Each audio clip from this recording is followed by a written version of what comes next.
नाज़रीन, खुदावंद यीशु मसीह नासी के नाम में आप सबको सलाम।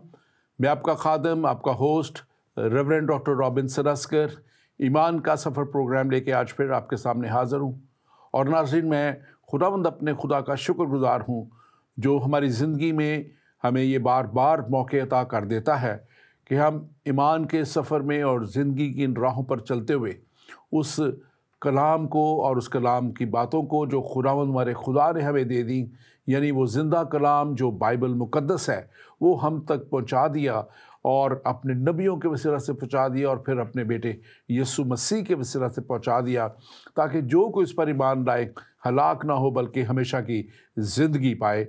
और उस हमेशा की ज़िंदगी का पैगाम लेके हम आपके पास हर हफ्ते इस प्रोग्राम में ईमान के सफ़र में आते हैं। और ये प्रोग्राम आपके लिए ख़ास तौर पे वो बातें लेके आता है जो बातें सच्चाई की बातें हैं, जो बातें हमेशा की ज़िंदगी की बातें हैं, वो बातें जो हमारी नस्लों को, हमारी पुश्तों को हमेशा की ज़िंदगी तक लेके जाती हैं। क्योंकि लिखा है कि कलाम मुक़द्दस में लिखा हुआ है कि सादक की औलाद को वो 1000 पुश्त तक बरकत देता है। और अगर आप सादिक बन जाते हैं, अगर आप खुदा के कलाम के मुताबिक अपनी ज़िंदगी बसर करते हैं, तो फिर आपकी नस्लें भी 1000 पुश्त तक प्रोटेक्टेड होती हैं, उस बरकत का वारिस बनती हैं। और हम इस बात के लिए खुदा का शुक्र अदा करते हैं कि खुदा हमारा खुदा रहीम खुदा है, क्योंकि उसी जगह पे लिखा है कि वो जो खुदा के कलाम के ख़िलाफ़ चलते हैं उनकी नस्ल को वो 4 पुश्त तक जो है वो 4 पुश्त तक उनको वो सज़ा देता है, लेकिन सादक की नस्ल को 1000 पुश्त तक वो बरकत देता है। तो ये खुदा की बड़ी रहमत है जो हमें खुदा के कलाम में नज़र आती है। और यकीनन हम जो कलाम की बातें अब तक आजकल लेके आ रहे हैं, उमाल की किताब में से रसूलों के उमाल जो कि मुक़द्दस लूका तबीब की मार्फत हम तक पहुंची, और ये वो सारी बातें हैं जो मुक़द्दस लूका तबीब ने साथ रहते हुए बहुत सी बातें खुद देखी।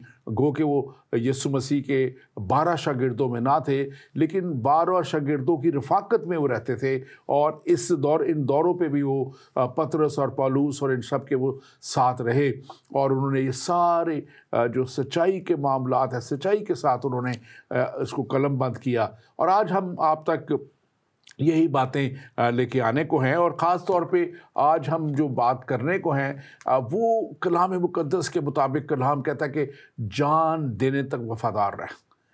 और जान देने तक वफ़ादार आज हमारा जो टॉपिक है, इस पर हम बात करेंगे। और यकीनन पालूस ने उस भेद को पा लिया था, पालूस ने इस भेद को जान लिया था कि जान देने तक वफ़ादार रहने के बाद उसको क्या मिलेगा। और कलाम कहता है कि यीशु मसीह ने कहा था कि मैं तुझे ज़िंदगी का ताज दूंगा। और ज़िंदगी का ताज यानी कि उसकी बादशाही में, दुनिया में नहीं बल्कि आसमान की बादशाही में वो बड़ा रुतबा और वो बड़ा मुकाम है जो वो अपने वादा के मुताबिक अपने लोगों को देता है। और आज हम इसी पे बात करने को, और हमारे साथ स्टूडियो में मौजूद हैं डॉक्टर तहसीन गुल खान। डॉक्टर तहसीन गुल खान को आप सब जानते हैं, खुदा के बड़े अच्छे खादम और बहुत अच्छा मुशाहिदा रखते हुए यीशु मसीह मिनिस्ट्री के वसीला से और लूटन एशियन फेलोशिप के वसीला से खुदा की खिदमत करते हैं।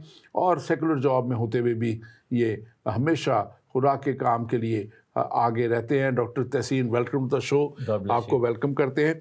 आज ख़ास तौर पे इस ताल्लुक़ से आप क्या बयानिया बताएंगे, अपने ताल्लुक़ से भी अगर कुछ मज़ीद कहना चाहें, और इसके साथ साथ अगर आप ये जान देने तक वफ़ादार रहना जो है ये क्या माने रखता है, इसकी क्या अहमियत है? बिल्कुल, थैंक यू वेरी मच। अपने बारे में यही कि हर चीज़ में खुदावंद यीशु के नाम को जलाल मिले, और खुदावंद की रहमत बहुत बड़ी है मेरी ज़िंदगी में, और मैं इसके लिए खुदा का शुक्रगुज़ार हूँ। जान देने तक वफ़ादार के हवाले से यीशु मसीह के अल्फाज बुक ऑफ रेवलेशन में, मुकाशफा की किताब में भी हैं। जब वो बात कर रहे थे स्मरना की कलीसिया के हवाले से, जब 7 कलीसियाओं को चैप्टर लिखे गए, तो स्मरना और फ़िलाडेल्फिया की कलीसिया ऐसी 2 कलीसियाएँ थी जिनके ताल्लुक़ से मसीह को कोई शिकायत नहीं थी।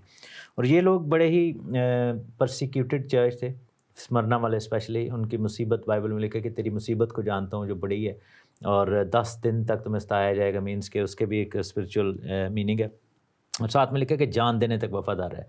इसके 2 सूरतें हैं। एक वो सूरत है कि जैसे हम किसी ऐसी सिचुएशन में पड़ जाएं जहाँ पर शहादत जो है वो एक तरफ मसीह का इनकार है और एक तरफ अपनी ज़िंदगी और शहादत है, तो उस पॉइंट ऑफ व्यू से ये इस चीज़ को हम देखते हैं कि जब आपके सामने क्लियर एंड प्रेजेंट डेंजर है, क्लियर एंड प्रेजेंट थ्रेट है लाइफ को, on the cost of your life आप गॉस्पेल प्रीच कर रहे हैं, जैसे 12 रसूलों ने की, पौलुस रसूल ने की, जो इनको वहाँ पर मुखालफतें हुई। और लास्ट फ्यू एपिसोड्स में हम यही बातें कर रहे थे कि किस तरीके से जगह जगह उनकी ज़िंदगी में मुखालफतें आईं, तो उसमें विदाउट एनी फियर, बग़ैर किसी डर खौफ के हम अगर वफ़ादारी करते हैं और कहते हैं जी अगर मार भी दो तो खैर है, लेकिन हम अपनी इस पोजीशन से मसीह के पैगाम को फैलाने से, उस मोहब्बत को फैलाने से हम पीछे नहीं हटेंगे। और मुझे याद आती है स्टिफनेस वाला जो एपिसोड हमने किया था कि किस तरीके से उसने गॉस्पेल को प्रीच करना ज़्यादा मुनासिब जाना और इस चीज़ की फ़िक्र नहीं की कि लोग जो हैं उसको पकड़ के मार देंगे, और लोगों ने कर भी दिया ऐसे। और उसने यीशु मसीह के नक्शे कदम पर चलते हुए कहा भी कि ए बाप इनको माफ़ कर। ऑन दी अदर साइड ज़रूरी नहीं कि हर शख्स जो है वो शहादत में से गुज़रे, हर शख्स मार्टरडम में से गुज़रे, ऐसा नहीं है, क्योंकि बहुत सारे ऐसे खादम हैं। अब जैसे मैं बेनिन कह रहा हूँ, बिली ग्रैम की मिसाल देता हूँ, बहुत बड़े खुदा के खादम, तो एक नेचुरल डेथ में रहे हैं। बहुत सारे खादम ऐसे हुए हैं जिन्होंने अपनी सफ़र को पूरा किया और फिर एक आम मौत जो है वो एक जनरल वे में जैसे एक इंसान जाता है, कोई एक्स्ट्रावेगेंट वो उनकी वो नहीं थी, शहादत नहीं थी जैसा कोई। तो आखिरी सांस तक वफ़ादारी भी जो है ये भी जान देने तक वफ़ादार रहने का ही कॉन्सेप्ट है। हमारे बहुत सारे अजीज़ जो हैं वो खुदावंद में सो गए हैं, लेकिन हम ये जानते हैं कि अपनी आखिरी सांस तक उन्होंने खुदावंद का ही नाम लिया और खुदावंद के बारे में बात की। मैं अपने वालिद के बारे में यहाँ पे थोड़ा बताना चाहूँगा कि उन्होंने इस्लाम को छोड़कर मसीहियत में आए, और जिस दिन उनकी वफ़ात हुई मैं उनके साथ ही था, तो हॉस्पिटल में उनको लेके जाना था। तो हमें नहीं था पता कि क्या उसका नाम है आपका जो होता है हार्ट अटैक कैसे होता है, हम छोटे थे। लेकिन एक चीज़ मैंने नोट की कि before we left for the hospital, तो मैंने देखा कि किचन में जो डाइनिंग टेबल है उसके ऊपर बैठकर वो बाइबल हाथ में थी और दुआ कर रहे थे। एंड लास्ट वर्ड्स जो मैंने उनके दुआ के सुने वो यही थे कि अगर खुदावंद मेरे ऊपर कोई भी ऐसी कोई चीज़ है जिसका मैंने आज तक कभी इकरार नहीं कर सका, तो तू मुझे माफ़ कर। दैट मीन्स कि खुदा जो है वो आपको मौका देता है। तो और ऐसी बारहा एग्जांपल्स हैं कि आखिरी दम तक, आखिरी दिन तक, ज़िंदगी के आखिरी लम्हे तक लोगों ने खुदावंद ही का नाम लिया। तो ये है जान देने तक वफादारी। हाँ बिल्कुल। और आपने बड़ी खूबसूरती से ये बयान किया है कि हमें वाकया ही, चाहे हमें जो भी खिदमत सौंपी गई है, जैसी भी सौंपी गई है, हमें वफादारी के साथ करते हुए बग़ैर डर के, बग़ैर खौफ के हमें ये खिदमत करनी, क्योंकि ये खिदमत किसी इंसान की नहीं, ये खिदमत हमारे खुदावंद, हमारे खुदा के मसीहा की वो खिदमत है जो उन्होंने हमारे ज़िम्मे सौंप दी। क्योंकि यीशु मसीह ने खुद फरमाया था कि मैं जाता हूँ और तुम्हारे लिए जगह तैयार करता हूँ। और फिर उन्होंने ये भी कहा था कि तमाम दुनिया में जाके अंजील की मुनादी करो और उन्हें बाप, बेटे और पाक रूह के नाम से बपतिस्मा दो। तो ये मुनादी करना और इसमें वफादार रहना, मैं समझता हूँ कि ये पौलुस ने इस भेद को पा लिया था। हम आगे जाके उस तक बात करेंगे। और जो आपने बात की थी मुकाशफा के, और इसमें उस हवाले में एक बात और भी बड़ी खूबसूरत लिखी हुई है, वो वहाँ पे लिखा हुआ है मुकाशफा 2:10 आयत में, जो दुख तुझे सहने होंगे उनसे खौफ ना कर। देखो इब्लीस तुम में से बाज को कैद में डालने को है ताकि तुम्हारी आजमाइश हो, और 10 दिन तक मुसीबत उठाओगे। जान देने तक वफादार रहे तो मैं तुझे ज़िंदगी का ताज दूंगा। और ये जो है ये लिखा गया था स्मुरना की कलीसिया को, और स्मुरना की कलीसिया, स्मुरना का मतलब लफ्ज़ी मतलब करवाहट है, मुर भी है, मौत की निशानी जिसको कहा जाता है। और वो इसको अगर आप देखें पहली आयत में लिखा है, और स्मुरना की कलीसिया के फरिश्ते को लिख जो अव्वल और आखिर जी और था, और जो जिंदा हुआ और मर गया था, फरमाता है मैं तेरी मुसीबत और गरीबी को जानता हूँ मगर तू दौलतमंद है। तो ये स्मुरना की कलीसिया के फरिश्ते को लिखने का जो एक ख़ास बात यहाँ पे है, जो मैं चाह रहा था कि इसको मैं बयान करूँ कि यीशु मसीह ने खुद फरमाया कि मैं ही अव्वल और मैं ही आखिर हूँ। जब यीशु मसीह ने कह दिया तो फिर उसके बाद किसी की और आने की कोई ज़रूरत नहीं है। जो बाज़ कहते हैं कि उसके बाद भी एक नबी का आना ज़रूरी था, तो यहाँ पे बड़ा क्लियरली ये लिख दिया कि मैं ही अव्वल और मैं ही आखिर हूँ। और फिर वो ये भी कहते हैं कि जो मर गया था और जो मर गया और जिंदा हुआ, यानी कि वो खुद यीशु मसीह ने ये मुकाशवा यूहन्ना आरिफ को दिया था कि लिख और कलीसियाओं को दे दे ताकि वो दुनिया तक इसको लेके जाएं। और यहाँ पे वो खुद बता रहे हैं, जो दुनिया के लोग कहते हैं कि नहीं वो सलीब पे नहीं चढ़े और वो सलीब पे उनको नहीं किसी और को दे दिया गया, लेकिन खुद कह रहे हैं मैं मर गया था और जिंदा हुआ। मतलब कि ये बड़ा क्लियर लफ्ज़ यानी कि जो जान देने तक वफादार है उसको जिंदगी आगे मिल रही है, जिंदगी का ताज मिल रहा है। अच्छा, यहाँ पे थोड़ा सा एक और भी जानने की जरूरत है कि ये जान देना जो है ये खुद कुछ हमले की बात नहीं हो रही। ना ही जो फिदाई हमले करते हैं जिस तरह वो जान ले रहे होते हैं, जान नहीं दे रहे, तो वो बेसिकली वो कहते हैं हम भी तो जान देने तक वफादार थे, लेकिन वो उस प्रोसेस में कितने लोगों का कत्ल कर देते हैं। और वो सीधे, मैं यही कहूँगा कि जो है वो क्योंकि अगर आपका लास्ट एक्ट जो ज़मीन पर है वो मैस मर्डर है तो आप फिर जन्नत में तो नहीं जाएंगे। और यहाँ तो देखें बड़ी एक, सॉरी आप इसको कंटिन्यू कीजिएगा, कि ये जिस शख्स के ताल्लुक से आज हम बात कर रहे हैं पौलुस को, ये जान लेने वालों में से था और ये जान लेने ही जा रहा था जब इसको रास्ते में दमिश्क की राह पे खुदावंद यीशु मसीह मिल गए और उस वक्त के बाद ही अब अपनी जान देने के लिए तैयार हुआ है। फंडामेंटल से लेने के लिए नहीं, जान देने के लिए तैयार है। फंडामेंटलिस्ट फैनेटिक था पौलुस रसूल। और हम देखते हैं कि उसके बाद जो है वो पौलुस रसूल अपनी जान देने के लिए, जैसे बाकी शागिर्दों ने भी, यीशु मसीह के यूहन्ना के अलावा बाकी सारे जितने शागिर्द थे 11 के 11 वो सारे जो है वो शहीद हुए। जो कि मत्तियास जिसको हमने देखा कि जो चुना गया यहूदा के वाले से, वो भी पौलुस भी शहीद हुआ, गर्दन उतार दी गई। लेकिन यूहन्ना को भी मारने की कोशिश की गई, लेकिन खुदावंद की एक खास रहमत थी कि वो 3 दफ़ा जो है वो उससे बच निकला, जहर पिलाया गया, कड़ाहे में डाला गया और ये वो तो बच गया था। मैं इससे पहले कि हम आगे बढ़े, मैं अपने नाजरीन से कहूँगा कि हमारे फेसबुक पेज और यूट्यूब पेज ईमान के सफ़र को आप लाइक कीजिए और इस सारी हमारी जो ट्रांसमिशन है इसको आप शेयर कीजिए। आप जिस मीडिया पे भी देख रहे हैं, फेसबुक पे हैं, यूट्यूब पे हैं, जहाँ भी आप देख रहे हैं इसको शेयर कीजिए ताकि आप इस सारी खिदमत में आप हिस्सेदार बन सकें। और ख़ास तौर पे हमारा नंबर है +1 585 542 5900, ये हमारा नंबर है, व्हाट्सएप नंबर है। आप इस पर हमें कॉल करके या आप हमें जो है अपना सवाल लिख के भेज सकते हैं और हम आपके सवाल का जवाब देंगे। आप हमें फेसबुक पे भी, हमारे पेज ईमान के सफ़र पे भी आप हमें लिख के सवाल कर सकते हैं। हमारा पेज पाक ज़िंदगी है जो, उसको भी आप, हमारे ज़िंदगी टीवी का, आप उसको भी लाइक कीजिए और उस पर भी अपना सवाल भेज सकते हैं। और हमारी स्काइप आईडी ज़िंदगी टीवी है, उस पर भी आप कॉल कर सकते हैं। और बाज़ लोग हमें हफ्ते के दौरान कॉल करते हैं, हम आपके शुक्रगुजार हैं। वो इस नंबर पे कॉल करते हैं और अपना सवाल बयान करते हैं, लेकिन बेहतर ये होगा कि आप सवाल हमें प्रोग्राम में क्या करें ताकि बहुत से और लोगों का फ़ायदा हो जाए। ये प्रोग्राम जो है ये मिलियंस तक लोगों तक पहुंचता है और ये फिर उन लोगों के भी जो है सवाल, उनको भी उन सवालों का जवाब मिल सकेगा। तो आप ज़रूर इसको शेयर कीजिए और फिर से कहूँगा कि आप लाइक कीजिए और हमें हमारे फेसबुक पेज को और हमारे प्रोग्राम को आप ज़रूर शेयर कीजिए। गॉड ब्लेस यू, खुदावंद आपको बड़ी बरकत दे। और मैं डॉक्टर तहसीन, जो सर में मैंने जो पॉइंट मैं डिस्कस कर रहा था कि यीशु मसीह ने जब कहा कि मैं अव्वल और आखिर हूँ, और यीशु मसीह ने फिर कहा कि मैं मर गया था और जी उठा हूँ और ज़िंदा हुआ हूँ, तो ये वो बड़ी क्लियर बात है जो इस चीज़ को एक ख़ास लोग हैं वो डिनाई करते हैं कि नहीं वो सलीब नहीं चढ़ाए गए थे और फिर वो मर के ज़िंदा नहीं हुए, तो वैसे ही ज़िंदा उठा लिए गए थे। तो यीशु मसीह ये खुद फरमा रहे हैं, ये उनके अल्फाज हैं। और मैं समझता हूँ कि और फिर आगे वो ये कह रहे हैं दूसरी आयत में, मैं तेरी मुसीबत और गरीबी को जानता हूँ। बल्कि वो उन लोगों के लिए जो मुश्किल में हैं, जो परेशानी में हैं या जो कलाम की वजह से मुश्किलात उठा रहे हैं, वो क्लियरली उनको कह रहे हैं कि मैं तेरी मुसीबत को और तेरी गरीबी को जानता हूँ। क्योंकि ज़ाहिर है उनके ऊपर मुश्किल आई हो तो फिर वो एक गरीबी का वर्ड इस एंगल से है कि शायद उनके वसाइल कम हो, लेकिन आगे वो खुद लिखते हैं कि मगर तू दौलतमंद है।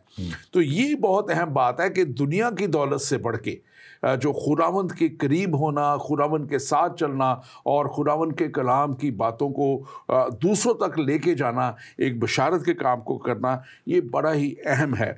और ख़ास तौर पे जब यीशु कह रहे कि अव्वल और आखिर और जो मर गया था और ज़िंदा हुआ हूँ, तो ये सारी बातें बड़ी वाज़े तौर पे क्रिश्चियनिटी का प्रूव हैं। यीशु मसीह की ज़ुबान से कही गई बातें हैं, किसी आम इंसान की नहीं। आप इस पर तबशा कीजिए। गरीबी के वाले से मैं दो पॉइंट ऑफ व्यू से इसको देखते हैं। जैसे यीशु ने कहा था मुबारक है वो जो दिल के गरीब हैं तो आसूदा किए जाएंगे। तो आप ये देखें कि गरीबी जब फ़ारसी में जब हम देखते हैं तो गरीबुल वतनी जैसे हम कहते हैं, तो गरीबी से मुराद परदेसी होना भी है, मुसाफरत।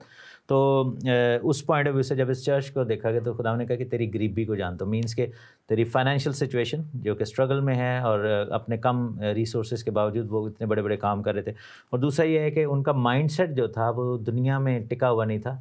और कहते हैं ना कि जितना बंदा ज़्यादा अमीर होता है उतना ही ज़मीन में खुबा होता है, क्योंकि उसकी जायदादें और पता नहीं क्या क्या होता है जिसको वो छोड़ नहीं सकता। तो हम यहाँ पर ये देखते हैं। और दूसरा ये है कि ये जो लोग थे स्मरना की कलीसिया के, ये वो लोग थे जिनके दिल आसमान में लगे हुए थे। दे डिडंट रियली केयर, उनको ये वो इस बात की कोई फिक्र नहीं थी कि जी हमारे पास कुछ है या नहीं है। उनको बस ये था धुन के हम खुदावन के नाम को जलाल दें। अच्छा, अब बात होती है, आपने शुरू में जब हमने एमाल की किताब बुक ऑफ एक्ट्स का जो है वो मुतालिया किया तो शुरू में एक चीज़ हमने पढ़ी थी कि 40 दिन तक यीशु मसीह जी उठने के बाद अपने शागिर्दों को नज़र आते रहे। और उस 40 दिन में वो उन्होंने उनके साथ खाना भी खाया, उन्होंने अपने ज़ख़म भी दिखाए, उन्होंने अपने हाथों और पैरों और पसली को भी दिखाया जिसमें वो निशान थे उन ज़ख्मों के। तो ये चीज़ें जो हैं ये साबित करती हैं कि यीशु मसीह जो सलीब पर चढ़ा वो ही मुर्दों में दफन किया गया और वो ही ज़िंदा हो गए। ये नहीं था कि सलीब चढ़ने से पहले कोई चला गया और पीछे जो है वो किसी दूसरे बंदे को चढ़ा दिया गया। ये जो 40 दिन तक का सफ़र था जो यीशु मसीह को मिला ये मौका कि वो अपने शागिर्दों के साथ टाइम स्पेंड करो, बाइबल में लिखे कि 500 लोगों तक को नज़र आए, कैफा को नज़र आए, मरियम को नज़र आए, तरह तरह के शागिर्दों को। तो ये एक बहुत बड़ी स्टेटमेंट है क्योंकि यीशु मसीह जो है वो ज़िंदा है, उस बदन में जलाली जो है जिसको सलीब चढ़ाया गया वो जलाली बदन के साथ आसमान पर है और वो अभी भी वो निशानात हैं। झूठे नबी झूठे साथ तो खड़े होंगे लेकिन उनके पास वो निशान नहीं है जो खुदा यीशु मसीह के मरने और जीतने के निशानात हैं। बिल्कुल बिल्कुल, थैंक यू वेरी मच। और हम मज़ीद आगे बढ़ेंगे लेकिन एक सवाल हमारे पास है। ये हमारे कोई भाई हैं, उन्होंने लिखा है और ये हमें इस हफ्ते के दौरान ये सवाल आया है और लिखा है, मोहतरम पादरी रॉबिन्सन साहब, आपसे गुजारिश है कि ईमान का सफ़र प्रोग्राम में उन्वान 1000 साला बादशाहत ज़रूर शेयर करें। हम जानते हैं कि यीशु मसीह की दूसरी आमद और 1000 साला बादशाहत में क्या फ़र्क है। बहुत शुक्रिया होगा, खुदावंद का फ़ज़ल हमेशा आपके साथ रहे। बहुत शुक्रगुज़ार हूँगा, गालबन लिखना चाह रहे होंगे। मेरे भाई, थैंक यू वेरी मच। आपके लिए जो भी भाई है या बहन है, मैं आपके लिए शुक्रगुज़ार हूँ। और हमारा जो आप अगर हमारे प्रोग्राम्स की लिस्ट में जाएंगे, ईमान का सफ़र के पेज पे जाएं, वीडियोस को क्लिक करें तो फिर 217 से लेके 264 तक एंड टाइम्स के ऊपर हमने प्रोग्राम किए हैं। उसमें हमने पूरा प्रोग्राम 1000 साला बादशाहत पे भी और फिर एंड दूसरी आमद के और ये सारी बातें उसमें हमने पूरी बड़ी तफसील के साथ की हुई है। यूट्यूब पे भी है ये प्रोग्राम, ईमान का सफ़र। आप पेज यूट्यूब पे लाइक कीजिए तो आपको ये मिल जाएंगे। लेकिन जल्दी से क्विकली हम इस पर थोड़ा सा आपको बता देते हैं कि यकीनन ये 1000 साला बादशाहत जो है ये दुनिया के ख़ात्मे से, मुकम्मल ख़ात्मे से पहले यीशु मसीह अपने ईमानदारों के साथ लिखा कि जलाली बदन में आके और वो इस बादशाहत को कायम करेंगे और उस वक्त सिर्फ ईमानदार ही ज़मीन पर होंगे और उन ईमानदारों को, बाकियों को ख़त्म कर दिया जाएगा। इब्लीस को 1000 सालों के लिए बांध दिया जाएगा और उस वक्त ये 1000 साला बादशाहत होगी। और फिर उसके बाद इस 1000 साला बादशाहत के बाद जो है, क्योंकि उस 1000 सालों में जो ज़मीन पे उस वक्त ईमानदार होंगे जिन्होंने उस वक्त तौबा की होगी मुसीबत के 7 सालों में, तो वो अभी तक कामिल नहीं हुए। उनको कामलियत तक लेके जाने के लिए, ईमान की पूरी मजबूती में लेके जाने के लिए और कलाम की सच्चाइयों को बेहतर तौर पर तो पहुँचाने के लिए, ये जो ईमानदार लोग जो रैप्चर में उठा लिए जाएंगे जिसका जिक्र है, वो आकर उनके साथ लिखा है कि इनको उस कामलियत के दर्जे में ले जाने तक जो है मदद करेंगे। कलाम में लिखा है कि 50-50 और 100-100 के ऊपर उनको इख्तियार दिया जाएगा। और फिर इस दौरान में जो फिर एक ऐसी नस्ल ज़रूर उठेगी, क्योंकि जो आज़ादी की है, जो फ्री विल है इंसान की, वो इंसान के पास है, गो कि शैतान वहाँ नहीं है। तो वो फ्री विल जो है वो उसकी वजह से बहुत से लोग जो है फिर मसीह के मुनकिर होंगे, इकरार नहीं करेंगे, और फिर इब्लीस खोला जाएगा और वो इन लोगों के साथ जो है हमेशा की हिलाकत में डाला जाएगा। ये मैं बड़ा मुख्तलिफ बता रहा हूँ क्योंकि इसके ऊपर तो हमने पूरे प्रोग्राम किए हुए हैं। सो डॉक्टर तहसीन, आप इसमें कुछ ऐड कीजिए। नहीं, आपने बड़ा ज़बरदस्त बता दिया है। सो आई थिंक बेहतर यही है कि वो भाई जो हैं, जो जिसने भी क्वेश्चन किया था, आप वो प्रोग्राम देखें, क्योंकि इस क्विकली कंसाइज वे में बताएंगे तो आपको ज़्यादा मेरे ख्याल उसको ग्रैस्प करने में थोड़ा इशू होगा। आपने बहुत अच्छा एक्सप्लेन किया, सो आई थिंक इट्स बेटर कि वो बाकी मानदा प्रोग्राम भी देखें। जी अच्छा, हमारा जो व्हाट्सएप नंबर है +1 585 542 5900 है। पाक ज़िंदगी पेज पे हमारी बहन बेटी सोनिया ख़ान हैं, वो इस पे पूछ रही हैं। और वो हमारा जो फेसबुक पेज है ईमान का सफ़र, आप उसको अगर लाइक कीजिए, और हमारा जो उस पे आपको ज़्यादा हमारे इस प्रोग्राम के ताल्लुक़ से सारे प्रोग्राम मिल जाएंगे।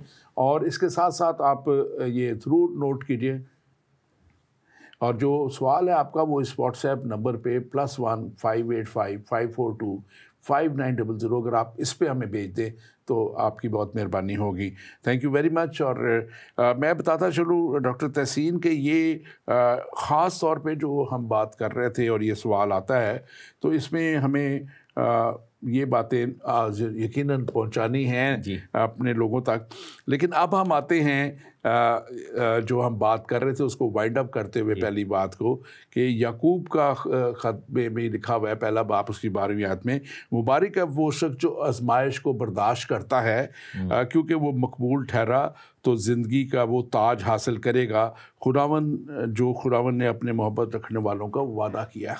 तो ये एक बड़ी ज़बरदस्त किस्म की मैं सोचता हूँ वादा है इंसान के साथ, हम सब के साथ, ईमानदारों के साथ, और हमें इसी वादे में आगे बढ़ते हुए आई थिंक ये जो कॉन्सेप्ट है ना, ज़िंदगी का ताज, द क्राउन ऑफ लाइफ, इसको समझना बड़ा ज़रूरी है। तो ये जो चीज़ है ये सिर्फ खुदा यीशु मसीह दे सकते हैं। और इसको हमेशा की ज़िंदगी, इसको नजात याफ्ता ज़िंदगी, इसको खुदा के घर में, बहिश्त में, जन्नत में जाना, हमेशा के लिए वहाँ पर रहना, ये ज़िंदगी का ताज जो है। मीन्स के जैसे खुदावंद ने लिखा, हमने पढ़ा भी है बुक ऑफ रेवलेशन में, कि ज़िंदगी का दरख्त उसमें से खाने को मिलेगा, ज़िंदगी का जो दरिया है उसमें से पीने को मिलेगा, जिसको आब हयात का दरिया कहा गया। और हम देखते हैं कि ज़िंदगी का ताज पहने होंगे। तो ये जो गारंटीज़ है ना, ये सिर्फ मसीह ने अपने बच्चों को दी हैं, ठीक है ना, कलीसिया को मिली हुई हैं। तो क्या ये सबके लिए अवेलेबल है? बिल्कुल अवेलेबल है, लेकिन इसको अचीव करने के लिए रास्ता सिर्फ एक ही है, और वो यीशु मसीह नासरी है। क्योंकि जब बाकी मज़ाहब में पूछा जाता है तो उनमें एम्बिग्विटी बड़ी है, उसमें कंडीशंस ऐसी हैं कि जी आप ये करोगे तो शायद ये हो जाए फलान, लेकिन उसमें फिर इफ़्स एंड बट्स काफ़ी आते हैं। तो अगर मैंने ये ज़िंदगी में तजर्बा किया हुआ है कि ऐसे बहुत सारे लोग जो कि मुख्तलिफ मज़ाहब से ताल्लुक़ रखते हैं, उनसे पूछता हूँ मैं कि आपके पास गारंटी है कि आप वाकई अगर इसी वक्त दम निकल जाए तो आप खुदा की हज़ूरी में बादशाह आसमान में चले जाएंगे? तो वो कहते हैं नहीं है गारंटी, लेकिन ये होगा तो वो, तो there is always some condition with that. लेकिन यहाँ पर हम देखते हैं कि यीशु मसीह में आने के उसने कि जो मुझ में आता है वो ज़िंदगी हमेशा की ज़िंदगी उसकी, ये यीशु मसीह ने बार बार कहा। और पैगाम, हमारे पास एक और सवाल है। पादी साहब, मसीह में आपको सलाम, मेरा नाम मुश्ताक पतरस है और मैं आपका प्रोग्राम इस वक्त पाकिस्तान में देख रहा हूँ। जैसे आप जानते हैं कि पिछले चंद महीनों से हमारे मुल्क का क्या हालात हैं, अभी भी हम बहुत मुश्किलात नज़र आ रही हैं। मेरा एक मुसलमान दोस्त है, उसने मुझसे सवाल पूछा है कि मसीह तशद्दुद के हवाले से क्या तालीम है। मैं जानता हूँ कि आप ज़रूर इस बारे में बात करेंगे, क्योंकि मुझे लगता है कि मसीहत ही इन मसाइल का हल पेश कर सकती है। आपकी क्या राय है? तो मेरे भाई पतरस, आपके उस मुसलमान भाई के लिए, दोस्त के लिए, और जो सब सुन रहे हैं, जो चाहे किसी भी रंग, नस्ल या मज़हब से हैं, मसीहत का कभी भी कभी भी मसीहत का जो है तशद्दुद के ऊपर कोई पैगाम नहीं है, कोई बात नहीं है। मैं हमेशा कहता हूँ, अगर किसी भी आपने मज़हब को जानना हो तो आप देखिए कि उनका खुदा क्या कहता है, फिर उनका रसूल क्या कहता है, फिर उनकी किताब क्या कहती है, और फिर वो लोग जो उनके पैरोकार हैं वो क्या करते हैं। तो मसीहत में आपको ये नज़र आएगा कि हमारा खुदा भी जो है वो मोहब्बत की बात करता है, मोहब्बत का पैकर है। यीशु मसीह ने मोहब्बत की बात की। यीशु मसीह ने कहा कि मैं आया, इसलिए आया ताकि मैं उस मोहब्बत के पैगाम को, जो पाप की सिफ़त बयान कर सकूं।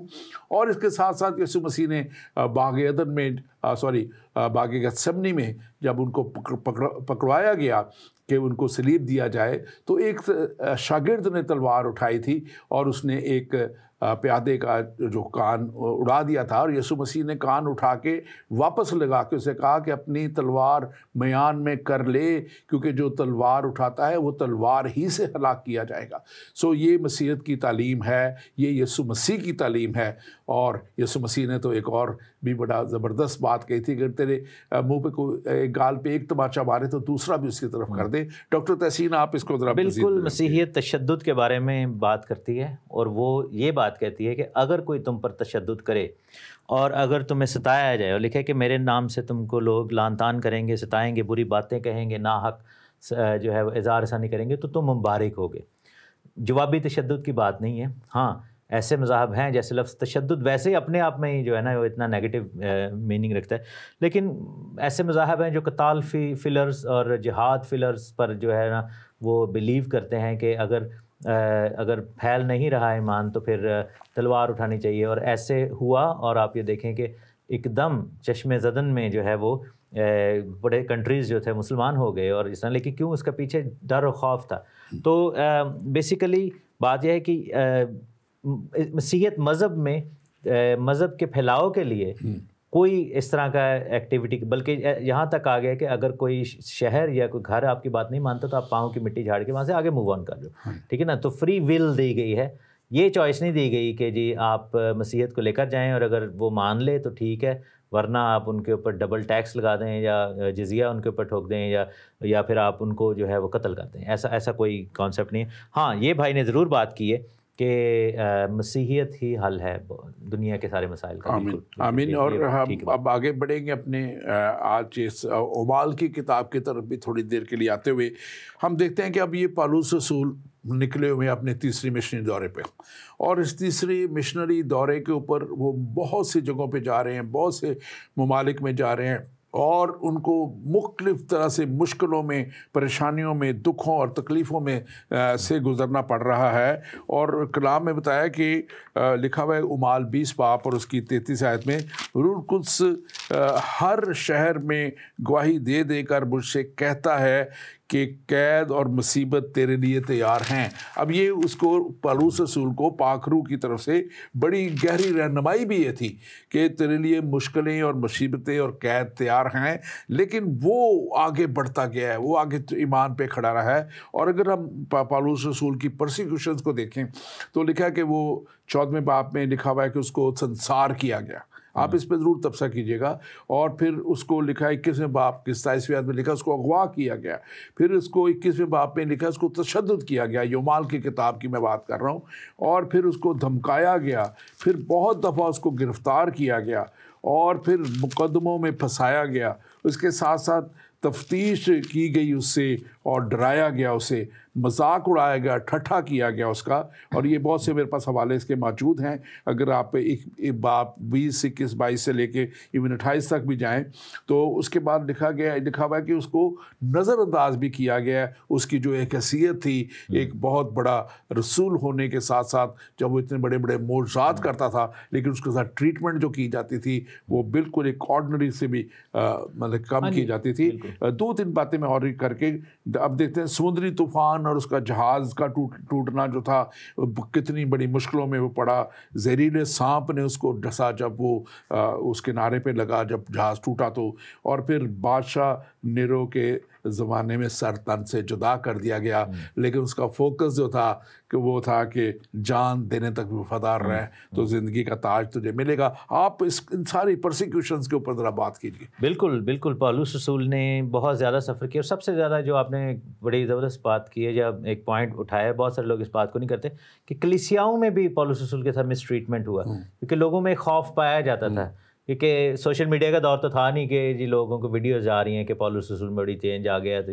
तो जो ख़बरें पहले की आई हुई थी उनको पता था कि ये बंदा डेंजरस है, तो वो शक करते थे उस पर कि ये कहीं प्रिटेंड तो नहीं कर रहा। और फिर ये थे कि यहूदी लोगों ने उसके लिए बहुत ज़्यादा प्रोपेगेंडा कर दिया, यहूदियों की लीडरशिप ने बहुत ज़्यादा प्रोपेगेंडा कर दिया और उसको शरीयत का तोड़ने वाला और शरीयत को तोड़ना सिखाने वाला, ये सब चीज़ें पौलुस रसूल के साथ मंसूब की गई, जो कि गलत थी। क्योंकि पौलुस रसूल ने बार बार कहा कि मैंने तो ऐसी कोई तालीम दी नहीं। पौलुस रसूल अपनी मुसीबतों के बारे में 2 कुरिन्थियंस चैप्टर 12 में बताते हैं और कहते हैं कि मैं मेहनतों में रहा, कैद में रहा, कोड़े खाने में हद से ज़्यादा जो है वो शामिल हुआ, मौत के ख़तरों में रहा। लिखा है कि मैंने यहूदियों से 5 बार एक कम 40-40 कोड़े खाए। यानी कि यीशु मसीह को एक कम 39 जो लैशेस थी, जो कोड़े पड़े थे, वो एक दफ़ा पड़े थे, तो पौलुस ने 5 दफ़ा खाए और 3 बार बैंत लगे। अब उस जो बैंत के वाले से, यानी कि जो पौलुस रसूल की जो ज़दोकोप किया गया और डंडे से मारा गया, तो अब वो उसमें अनगिनत ही थे कि उसने काउंटिंग नहीं बताई।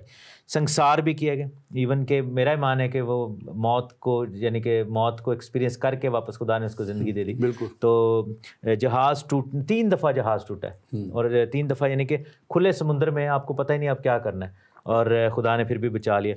और पूरा लिखा है कि एक रात और दिन समुद्र में काट दिया, यानी कि 24 घंटे से ज़्यादा अरसा आप सिर्फ स्विमिंग ही कर रहे हैं और कोई जजीरा नहीं है पास, और दरियाओं के ख़तरों में, डाकुओं के ख़तरों में, फिर लिखे कौम के ख़तरों में, गैर कौमों के ख़तरों में, शहर के ख़तरों में, बियाबान के ख़तरों में, समुद्र के ख़तरों में, फिर लिखे कि झूठे भाइयों के ख़तरों में, और भूख और प्यास और नंग, फाका कशी, सर्दी, नंगेपन में। और लिखे कि लेकिन उसको सबसे ज़्यादा जो है वो फ़िक्र होती थी कलीसिया के वाले से कि मैं खुदा का काम करूं। बिल्कुल। तो ये बड़ा बेलौस काम है, बेलौस, और उसमें एक जज्बा था, एक उसमें खुदा की तरफ से ऐसा रूह जो भर दिया गया था, जो नडर होने के साथ साथ बड़ी हिकमत और दानाई के साथ वो इस काम को करते चले गए।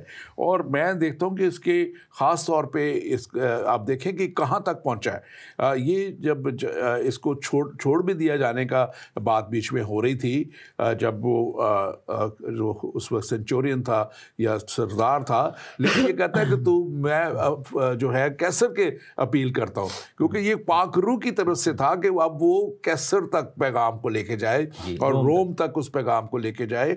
और फिर रोम तक वो पैगाम को लेके गया। वो उसको कहता है, जो हाकिम होता है, कि अगर तूने मुझ पे छोड़ा होता तो मैं तुझे छोड़ने का इरादा रखता था, लेकिन अब तूने क्योंकि कैसर से अपील की, अब तुझे वहाँ हम लेके जाएंगे। और देखें, वहाँ मैं समझता हूँ कि खुदा का एक बड़ा मकसद था। और वो लिखा है कि उसने एक नेरो बादशाह, जिसने बाद में फिर सारा कुछ तबाह किया और यरूशलेम हैकल को जलाया, यरूशलेम को जलाया, बहुत से उसने काम किए, उसके जनरल ने। और उसकी एक ख़ास जो थी मिस्ट्रेस, उसको क्या कहेंगे उर्दू में, वो जो होता है वो हरम जो है, हरम जो थी, तो उसको उसने कन्वर्ट किया। ये हिस्ट्री बताती कि पौलुस ने उसको कन्वर्ट किया और उस हरम के वसीला से जो महल था उसके अंदर बहुत सी कन्वर्शंस हो गई। तो खुदा उस महल के अंदर तक कन्वर्शन लेके आया, जिसके ऊपर से ये जो नेरो बादशाह था, ये बहुत इसको गुस्सा आया और इसने एकदम जला दिया, रोम को जलाया, पुरानी बिल्डिंगों को, क्योंकि एक्चुअली ये नई बिल्डिंगें बनाने का बड़ा शौक रखता था। तो इससे, और उसके बाद इसने पौलुस का जो सर है वो तन से जुदा करवाया। लेकिन मैं देखता हूँ कि खुदा ने बड़े अजीब तरीके से, जहाँ इस पे इतनी मुश्किलें आई हैं, वहाँ बड़े बड़े मोजात भी खुदा ने से करवाए। जबकि वो तराउस में आधी रात में लिखा है कि एक कलाम बड़ी देर तक कलाम करता रहा, तो वहाँ एक शख्स नौजवान था, युस्तखस नाम उसका था, युस्तखस नाम उसका था, और वो लिखा है कि वो दीवार के किनारे पे तीसरी मंजिल पे बैठा हुआ कलाम सुन रहा था, और वो कलाम सुनते सुनते, गर्म इलाका था, शायद ठंडी हवा के लिए ऊपर बैठा हो। आपको पता है कि फ़लस्तीन का जो इलाका, ये सारे इलाके हैं, तो वहाँ से लिखा है कि नींद गहरी हुई और वो गिरा और वो मर गया। और लिखा है कि जो लोग गए उसे उठाने, उन्होंने देखा और मर गया। फिर उसको बताया और फिर ये नीचे जाता है और उसको उठा के अपने लिखा है कि गले से चिपट जाता है, गले लगा लेता है उसको। और नेचुरली उसका मतलब था कि अपनी रूह उसमें मैं फूंक दूं, और वो ज़िंदगी की रूह उसने उसमें फूंक दी। और लिखा है उसके कि और वो उस लड़के को जीता लाए। अब ये 20वां बाप और उसकी 12वीं आयत में लिखा है कि वो उस लड़के को जीता उठा लाए। और फिर उसके बाद एक और बड़ी बात मुझे उसकी बड़ी खूबसूरत लगती है कि वो कमाल फ़रोतनी से और आंसू बहा बहा कर उन आजमाइशों में यहूदियों की साजिश के सबब से जो उस पर वाक़या हुई थी, खुदा की खिदमत करता रहा। मतलब कि इतने बड़े बड़े काम हो रहे हैं, इतने बड़े बड़े मोजात हो रहे हैं। और लिखा है कि उसके हाथों से खुदा 19वें बाप की 11वीं आयत में लिखा, 11वीं और 12वीं आयत में लिखा है, खुदा पालूस के हाथों से ख़ास मोजात दिखाता था, यहाँ तक कि रुमाल और पटके उसके बदन से छुआ कर बीमारों को पर डाले जाते थे और उनकी बीमारियां जाती रहती थी और बुरी रूहें उनमें से निकल जाती थी। और फिर आगे हम एक और भी देखते हैं कि लस्त्रा में जन्म के लंगड़े और इस तरह की बहुत से। तो जहाँ उसकी सफरिंग बहुत ज़्यादा है, वहाँ उसकी जो है खुदा की कुदरत भी उसके वसीला से बहुत ज़्यादा हुई। और मैं जब इसको देख रहा था, और मैं ख़ास तौर पे कि वो जो है बुरी रूहें, तो हमारे यहाँ मैं देखता हूँ कि इसको बुरी रूहें ही कहा जाता है। दूसरे मज़ाहिब में इसको जिन्नात, फिर अच्छे जिन्नात और बुरे जिन्नात भी कहा जाता है। लेकिन जो भी ये है, ये बुरी रूहें हैं जो खुदा के हैं, वो फरिश्ते होते हैं सिर्फ, और वो जिन्नात नहीं होते। इस तरह आप इस पर ज़रूर बात कीजिएगा। बिल्कुल बिल्कुल। और जैसे आपने बताया, और मुझे जो ज़बरदस्त बातें जो मैं पढ़ रहा था, तो उसमें लिखा है कि पौलुस रसूल ने इन तमाम लोगों को जो इफिसस में और बाकी जो लोग थे, जब वो मिल रहे हैं, तो उन्होंने साफ नबूवत की रूह से कह दिया था कि अब मैं दोबारा नहीं तुम्हें मिलूँगा इन पर्सन। क्योंकि बाद में लेटर्स वगैरह तो उन्होंने लिखे उनको इफ्सियों, क्योंकि वो कैद में से खतूत लिखे उन्होंने। लेकिन उन्होंने यानी कि वो बताया कि मैं 3 साल तक तुम लोगों के साथ एज अ पास्टोरल मिनिस्ट्री में भी रहा हूँ, और ये सब कुछ किया। और लिखा है कि सब वो बहुत रोए जब वो पौलुस रसूल को अलविदा कह रहे थे, उनको पता लग गया था। और फिर आगे जाकर जब वो जहाज़ पर बैठकर एक और जगह पर जाते हैं, तो फिलिप्पस ने भी जो है नबूवत की कि जिस शख्स का ये पटका है उसको बांध दिया जाएगा, जिसका ये रुमाल है उसको बांध दिया जाएगा कमर बंद लेकर। तो ये चीज़ें मैं समझता हूँ कि यीशु मसीह की नक्शे कदम पर चलने वाली बात है। यीशु मसीह को पता था कि यरूशलेम में मुझे पकड़वा दिया जाएगा, और बार बार अपने शागिर्दों को वो पैगाम भी देते थे कि इब्ने आदम को पकड़वाया जाएगा, उसको सताया जाएगा, कत्ल किया जाएगा, और इब्ने आदम मुर्दों में से जी उठेगा। तो ये चीज़ें जो हैं वो पौलुस रसूल को भी अंदाज़ा था कि मेरे साथ ये होगा, लेकिन वो चीज़ उसको रोक नहीं रही थी। So that's definitely something. और मैं कल ही बल्कि मैं इस पर सोच रहा था कि जैसे यहूदी सरदारों ने इल्ज़ाम लगाया था कि यीशु मसीह के शागिर्द जो हैं वो उसकी बॉडी को उठा के ले गए हैं, मरा नहीं है उनके लिए, लेकिन तो चोरी करके ले गए। लेकिन ये कैसे लोग हैं कि देखें, अगर फ़र्ज़ करें कोई शख्स चोरी करता है किसी चीज़ को और वो झूठी स्टोरी दे रहा है, लेकिन कभी उसके लिए जान नहीं देगा। झूठ के लिए कोई भी जान नहीं देता, सच के लिए देते हैं। तो अगर कोई झूठ बोल रहा है और वो उसका मेन मकसद ये होगा कि चले हमारी दुकान चमक जाए, हमारे पीछे कोई पैरोकार आ जाएँ, कोई चंदे मिलने शुरू हो जाएँ, कोई फाइनेंशियल स्ट्रेंथ। लेकिन ऐसे कैसे बेवकूफ़ लोग हैं कि अगर झूठी स्टोरी लेके चल रहे थे, तो जब उनकी जान पे पड़ी तो उन्होंने हंसते हंसते अपनी जानें कुर्बान कर दी। दैट मीन्स के वो स्टोरी झूठी नहीं थी। अगर यीशु मसीह स्लीप पर नहीं मरे थे, अगर यीशु मसीह मुर्दों में से नहीं जी उठे, तो फिर इन लोगों का ये सब प्रीचिंग करना बेफ़ायदा है। जैसे पौलुस पहला कुरिन्थियों 15वें बाब में कहते हैं कि अगर मसीह नहीं जी उठा मुर्दों में से, अगर जान नहीं दी मसीह ने, तो फिर हमारा ये सब बातें करना तो बेफ़ायदा। तो झूठ बोलने वाला शख्स जिसके दिल में लालच हो और जो झूठी स्टोरी दी हो अगर शागिर्दों ने, तो ये सब कुछ ना कर रहे होते जो यहाँ पर हुआ था। तो दैट मीन्स के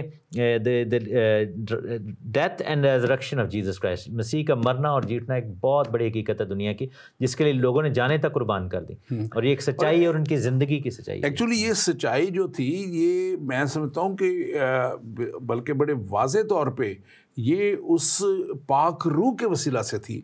अब जब हम पाक रूह कहते हैं, बहुत से लोग शायद नहीं इसको समझ पाते, ये खुदा के रूह की और मसीह के रूह की बात है। और जब खुदा का रूह और मसीह का रूह मिल जाता है है किसी को भी, तो वो फिर गलत काम कर ही नहीं सकता, झूठ बोल ही नहीं सकता, गलतियां कर ही नहीं सकता। और खुदा का रूह है उसको जो लेके जाता है उस रास्ते पे, जो सच्चाई का रास्ता है, हमेशा की ज़िंदगी का रास्ता है, और फिर वो दूसरों को भी उस हमेशा की ज़िंदगी तक लेके जाने के लिए बात करते हैं। और यही वो बात है जिसमें 21वें बाब और उसकी 11वीं आयत में जो अब आपने थोड़ा सा जिक्र उसका किया कि रूल कुछ यूँ फरमाता है, ये वो जो नबी एक आया था मुबशर, फिलिप मुबशर के घर पे, उसकी 4 बेटियां भी नबूवत करती थी।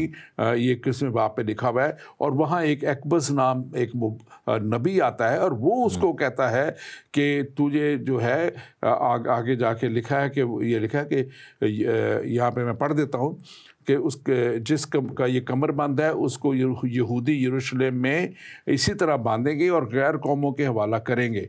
और जब उन्होंने ये सुना और वहाँ के लोग उसकी मिन्नत करके कहने लगे कि यरूशलेम को ना जा, मगर पौलुस ने जवाब में उनसे कहा कि तुम क्या करते हो, क्यों रो रो कर मेरा दिल तोड़ते हो? मैं तो यरूशलेम में खुदावंद यीशु के नाम पर ना सिर्फ हाथ बांधे जाने बल्कि मरने को भी तैयार हूँ। No this shows his commitment.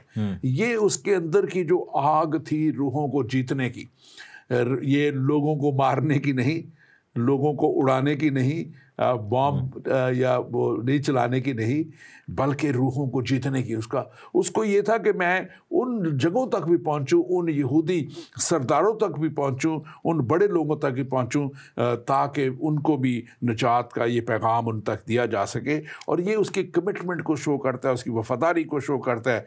और ये इसलिए भी है क्योंकि ही न्यू हिज डेस्टिनी। उसको अपनी जो ज़िंदगी का ताज जहाँ उसको मिलना था, उसको पता था कि मुझे ज़िंदगी का ताज उस आसमान की बादशाही में मिलना है। इस दुनिया में तो मुझसे जो भी ये करें, जैसा भी बर्ताव करें, जो है वो ठीक है, लेकिन वहाँ पे मुझे आसमान की बादशाही में एक बहुत बड़ा रुतबा मिलने वाला है। और ये वो मैं समझता हूँ कि उसको एक लेके जाने, जो आगे बढ़ते जाने की जो जुस्तजू थी, वो पाक रूह के वसीला से उसको लेके जाती रही। आप जरूर उस पर बात कीजिएगा। बिल्कुल।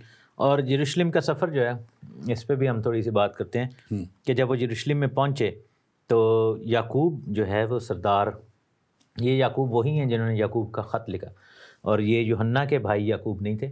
ये बेसिकली क्योंकि यूहन्ना के भाई याकूब जो है, जो यीशु मसीह के 3 शागिर्दों में से जो करीब 3 थे, उसको तो हेरोदिस ने चैप्टर 12 में ही मरवा दिया था।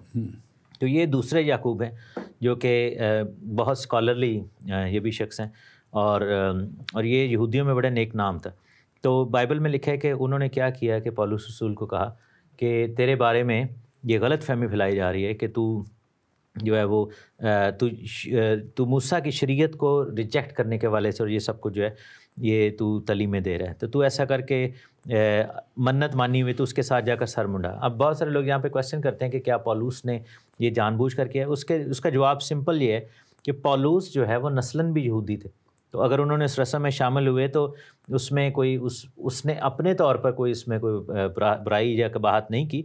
हाँ, अगर कोई यूनानी शख्स यानी गैर यहूदी शख्स, गैर कौम का शख्स वो ये इस तरह का काम करता तो शायद हम ये कह सकते हैं। तो पौलुस रसूल जो कि नस्लन वो थे, तो उन्होंने यहूदियों को विन करने के लिए यहाँ पर ये काम किया।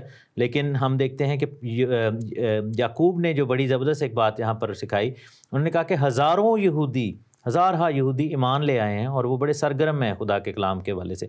तो फिर उन्होंने ये भी बताया कि हमने जो लोगों को ये कहा है कि बुतों की कुर्बानी का गोश्त और लहू और गला घूंटे हुए जानवरों और हरामकारी से परहेज़ करो, जैसा 15वें चैप्टर में हमने डिस्कस भी किया था। तो हम देखते हैं कि जब 7 दिन वहाँ पर रहे तो एशिया से ही जो आसिया के लोग थे, एशिया माइनर जो एशियाई कोचक है जहाँ पर ये प्रीचिंग करते रहे पौलुस, वहाँ के लोगों ने इसको पहचान लिया और बाइबल में लिखा है कि उन्होंने इसको पकड़ लिया। उन्होंने कहा कि ये तो वही बंदा है जो कि यहूदियों को कहता है और ये हैकल के ख़िलाफ़ तालीम दे रहा है इस, और कहा कि यूनानियों को हैकल में लेकर आए जिससे हमारी हैकल नापाक होगी।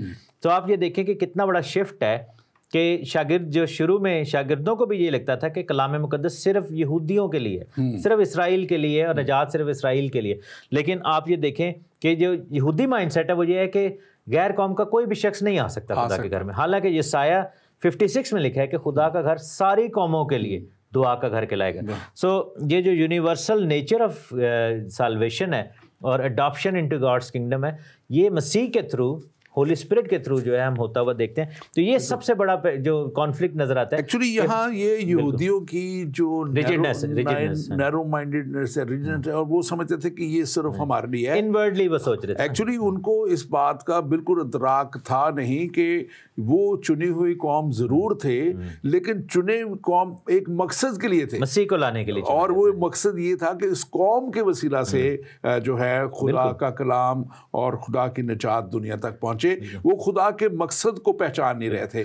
और हालांकि दाऊद का ज़बूर पढ़ते थे, याद यहोवा दी करनगे सारी दुनिया दे कंडे, फिर यशायाह को पढ़ते थे जिसमें लिखा था कि सारी कौमों के लिए ये सब कुछ होगा। वो था ना कि प्रैक्टिकली उस पे अमल एक्सेप्ट नहीं करते थे, एक्सेप्ट नहीं करते थे, एक्सेप्टेबिलिटी नहीं थी, और वो सिर्फ अपने आप को जैसे आज भी दुनिया में चंद कौमें हैं जो समझते हैं कि वो ही ऊंची रहनी चाहिए, उनका ही फ्लैग ऊपर रहना चाहिए, और वो उसके लिए अपने बजट मतलब ऐसे उड़ा देते हैं कि अपने मुल्क उनके गरीब होते जा रहे हैं, लेकिन वो अपना नंबर ऊपर रखने के लिए दुनिया को सताते रहते हैं। एक सवाल है हमारे पास, इस पर हम आगे बढ़ते हैं। अस्सलाम वालेकुम जनाब, मेरा नाम मोहम्मद अख्तर है और मैं इस वक्त इंग्लिस्तान ही से आपका प्रोग्राम देख रहा हूँ। आप पालूस की बात कर रहे हैं जिसने मसीहत की शक्ल बिगाड़ कर रख दी, और जिसे आपकी अंजील में, जैसे आपकी अंजील में भी लिखा हुआ है कि जान दिन वफादार है तो ज़िंदगी का ताज दूंगा। लेकिन हम मुसलमान अल्लाह के साथ ऐसा कोई वादा नहीं किया, हम मुसलमानों को अल्लाह के साथ ऐसा वादा नहीं किया, बल्कि हम अगर हम जान देने तक मुसलमान रहेंगे तो हमें जन्नत में हूरें मिलेंगी और शराब और दूध की नहरें। मैं दूसरे वाले पे बात ज़्यादा नहीं करूँगा क्योंकि वो सब्जेक्ट हमने काफ़ी दफ़ा किया है, क्योंकि जो पाक खुदा है वो इस तरह की पाक चीज़ों को अपने हुजूर में नहीं देखेगा। लेकिन मैं आपसे ज़रूर कहूँगा कि पालूस रसूल को लिखा हुआ भी हमने पढ़ा था कि पाक रूह उसको बार बार गाइड करता रहा। अब देखें, यीशु मसीह ने जो तालीम देनी थी वो दे दी।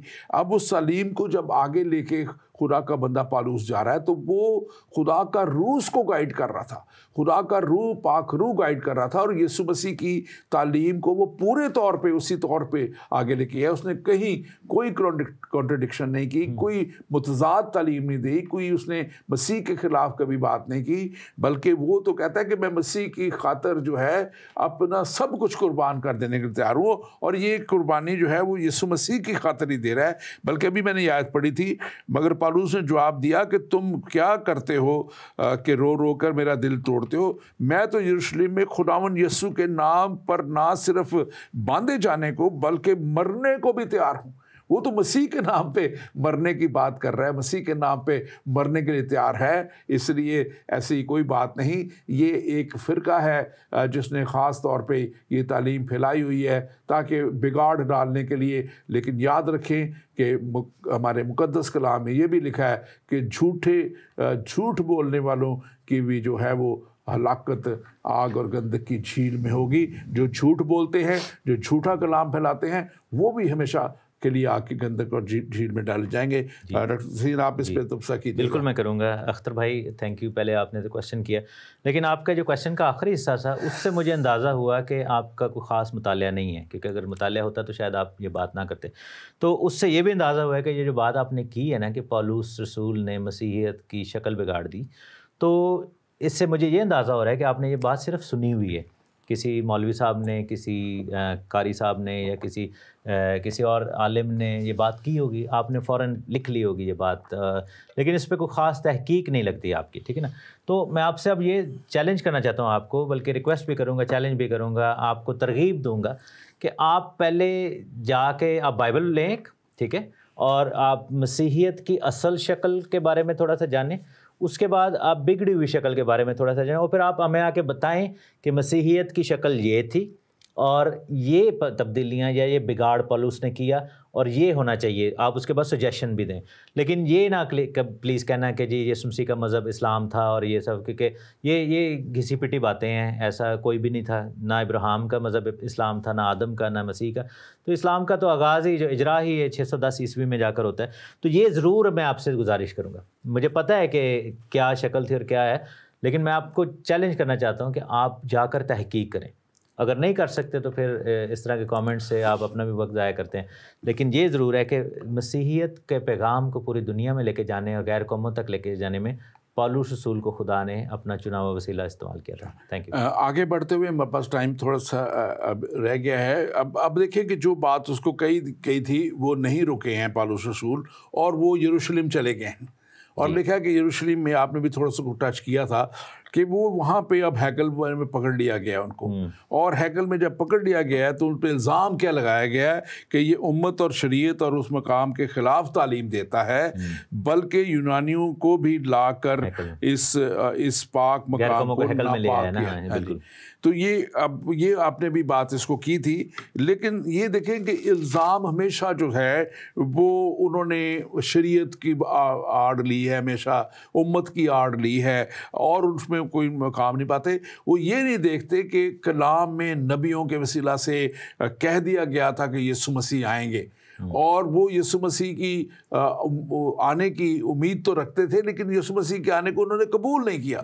जब यीशु मसीह आ गए तो बड़े बड़े काम किए उन्होंने, मतलब कि एक जो खुदा की कुदरत के काम थे वो सारे यीशु मसीह ने किए, ताकि वो जाने कि मैं खुदावंद सी हूँ। और उन्होंने कहा कि मैं खुदा का भेजा हुआ मसीह हूँ, लेकिन उन्होंने कबूल नहीं किया। और पौलुस अब ये जो है इस जूइश माइंडसेट के ख़िलाफ़ खड़ा हुआ है, और वो उनको कह रहा है कि मैं जो है मसीह का पैगाम तुम तक लेके आया हूँ, वो मसीह जिसके तुम इंतज़ार करते हो, मैं वो पैगाम तुम तक लेके आया हूँ। और फिर यहाँ पे ख़ास तौर पे वो कहता है कि वो हैकल, पौलुस को हैकल से बाहर घसीट कर ले गए और फ़ौरन दरवाजे बंद कर लिए, और ये लिखा है कि उसको मार देना चाहते थे, लेकिन पलटन का सरदार जो था वो आ गया और वो उसको पकड़ के ले गया, और उसने अपनी उसमें जो है हिफाजत में उसको ले लिया। और यहाँ पे मैं देखता हूँ कि उसका जो एक कमिटमेंट है मसीहत के साथ, ये जो अभी सवाल था कि वो अपना कर रहे, वो तो मसीहत की कमिटमेंट पूरी कर रहा है, वो तो अपनी कोई बात नहीं कर रहा, वो तो मसीह का प्रचार कर रहा है और मसीह की गवाही दे रहा है।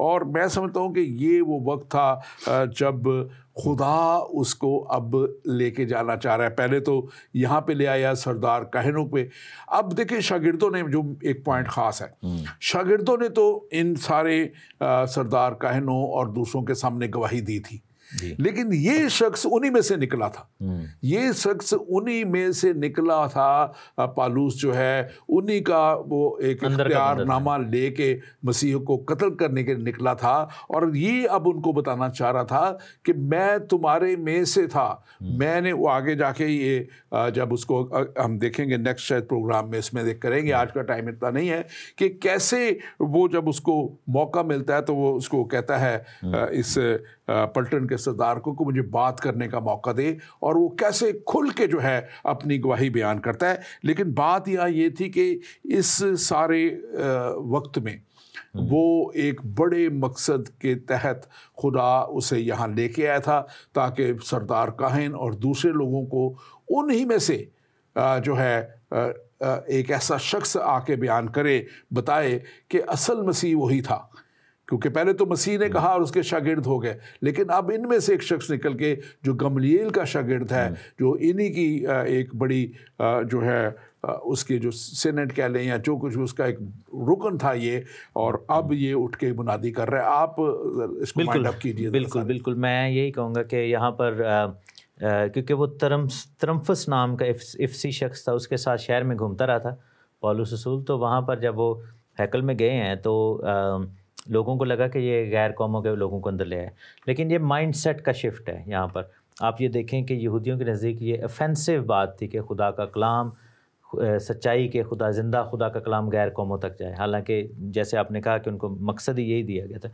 पौलुस रसूल बहरहाल गैर कौमों में मुनादी कर रहे थे, और यहाँ पर एक बड़ा हुल्लड़ हुआ है। और बेसिकली अगेन वही बात है कि जो नबूवत थी वो पूरी होनी थी, और पौलुस रसूल को जो है वहाँ पर मौका मिलना था कि वो यहूदियों में फिर खुदा के कलाम को जाकर, और उन्होंने पूरी स्टोरी भी अपनी जो है वो सुनाई वहाँ पर। और यही बात, ये इल्ज़ाम उन पे था कि यही इल्ज़ाम जैसे भाई अख्तर ने लगाया, वो इसने शरीयत को चेंज कर दिया, ये हैकल के ख़िलाफ़ बोलता है, ये फलाना।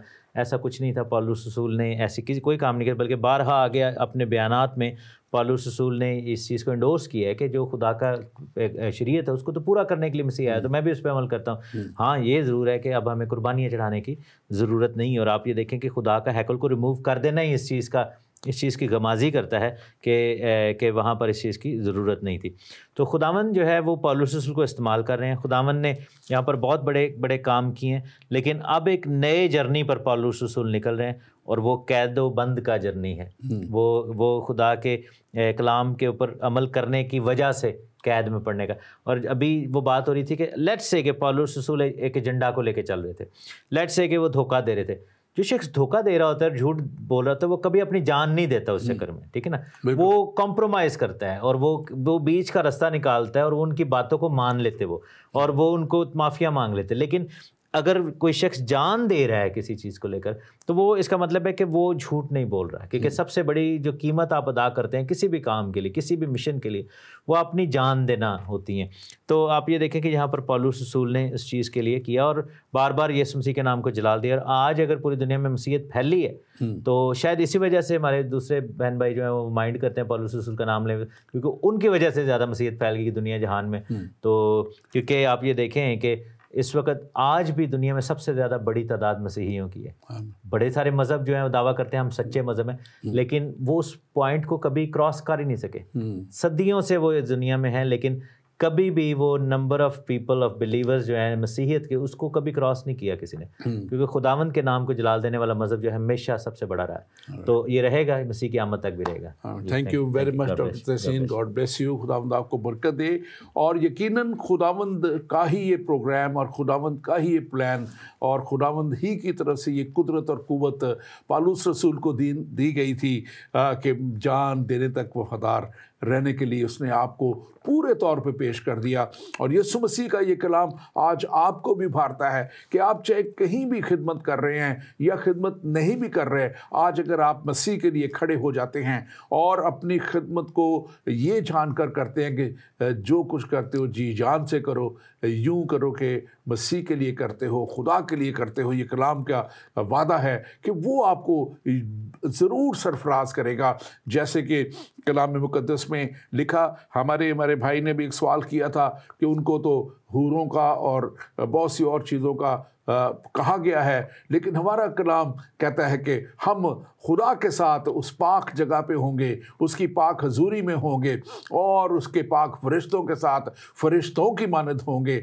और उसके साथ साथ उसका कलाम हमें कहता है कि जान देने तक वफादार रहे तो मैं ज़िंदगी का ताज, यानी कि खुदा के पास एक बड़ा मुकाम और खुदा के पास एक बड़ी जगह हमें मिलेगी। और यकीनन मसीहत में जैसे पौलुस रसूल ये निकला है, तो खुदा ने पौलुस को एक बड़े मकसद के लिए, पौलुस खुद कहता है कि मुझे गैर कौमों का रसूल होकर के लिए बुलाया गया, उसके लिए चुना गया। इसलिए पौलुस दुनिया तक निकला, और जब वो निकला था तो वो अकेला नहीं निकला था, उसके साथ खुदा की कुव्वत थी, उसके साथ खुदा की कुदरत थी, और खुदा की कुदरत उसको बार बार नज़र आती रही, वो देखता रहा। उसको संसार जब किया गया था तो उसको मुर्दा समझ के शहर से बाहर फेंक दिया गया। यकीनन वो मुर्दा होगा, लेकिन जब उसके गए, उसके दोस्त गए, उसके हवारी गए और उन्होंने उठाया तो खुदा ने उसको एक नई ज़िंदगी दे के खड़ा कर दिया, क्योंकि खुदा अभी उससे काम लेना चाह रहा था। खुदा अभी उससे बहुत से काम लेना चाहता था, और आज खुदा आपसे भी काम लेना चाहता है। आज आप भी जो इस प्रोग्राम को देख रहे हैं, सुन रहे हैं, आप तक भी उसका यीशु मसीह का ये इरशाद आज़म आज हम फिर से आप तक पहुँचाना चाहते हैं। यीशु मसीह ने तमाम अपने शागिर्दों को कहा था, जो भी उस पर ईमान लाए उसके लिए ये कह दिया गया था कि जाके तमाम दुनिया में जाके इंजील की मुनादी करो और उन्हें बाप, बेटे और पाक रूह के नाम से बपतिस्मा जो ईमान लाए और बपतिस्मा ले वो निजात पाएगा। अगर आप आज निजात पाना चाहते हैं, हमेशा की ज़िंदगी हासिल करने चाहते हैं, तो फिर आप ईमान ले आएँ, यीशु मसीह के कफ़ारे पे ईमान ले आएँ, यीशु मसीह पे के खुदा की तरफ से इस दुनिया में आके गुनाह का कफ़ारा देने के लिए वो इंतज़ाम है जो खुदा ने किया, उस पे ईमान ले आएँ। और जब आप ये ईमान ले आएंगे तो यकीनन आप भी उन ईमानदारों की जमात में शामिल हो जाएंगे जिनके लिए खुदावंद यीशु ने कहा कहा था कि मैं जाता हूँ और तुम्हारे लिए जगह तैयार करता हूँ ताकि जहाँ मैं हूँ वहाँ तुम भी हो। आप यकीनन खुदावंद खुदा के साथ होंगे, यीशु मसीह के साथ होंगे और उस बड़ी अच्छी जगह पे होंगे जो उसके ईमानदार लोगों के लिए तैयार की गई है। खुदावंद आपके साथ हो, खुदावंद आपको बड़ी बरकत दे और कलाम की समझ अता करे। आमीन।